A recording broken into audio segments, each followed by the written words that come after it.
My dear friends, one of the things that really haunt us and trouble us is our own past.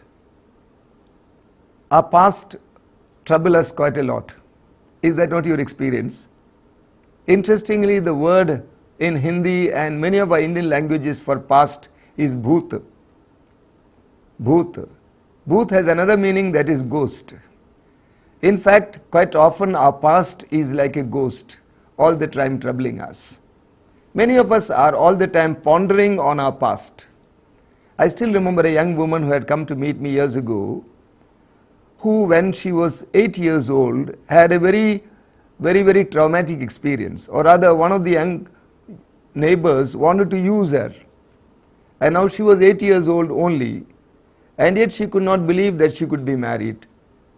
She was at that time 28 when I met her. It took such a lot of time for me to convince her and to pray for her and to bring a conviction in her that she can be married, to give her a positive outlook on marriage itself. Quite often our past is troubling us.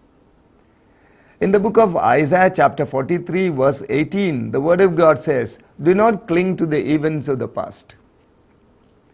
Do not cling to the events of the past or ponder on what happened long ago. Quite often we are clinging to the events of the past. We don't leave them.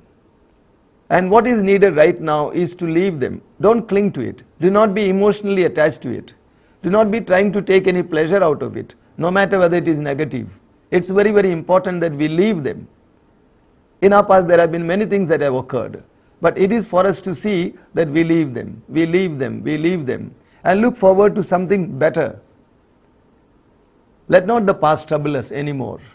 My friends, as the Lord himself says, do not cling to the events of the past. Leave the past. Maybe today what we could do is to give all the past to the Lord. In my life often, I give the past experiences, very especially of bitterness, to the Lord in prayer.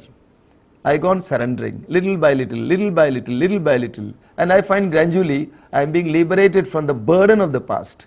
Past no more burdens me. It does not hurt me.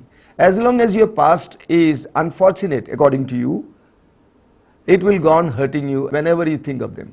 So what is very important is to convert the past that seems to be unfortunate into something fortunate, to believe no, all that has a meaning. It is going to bear something beautiful for me for the future.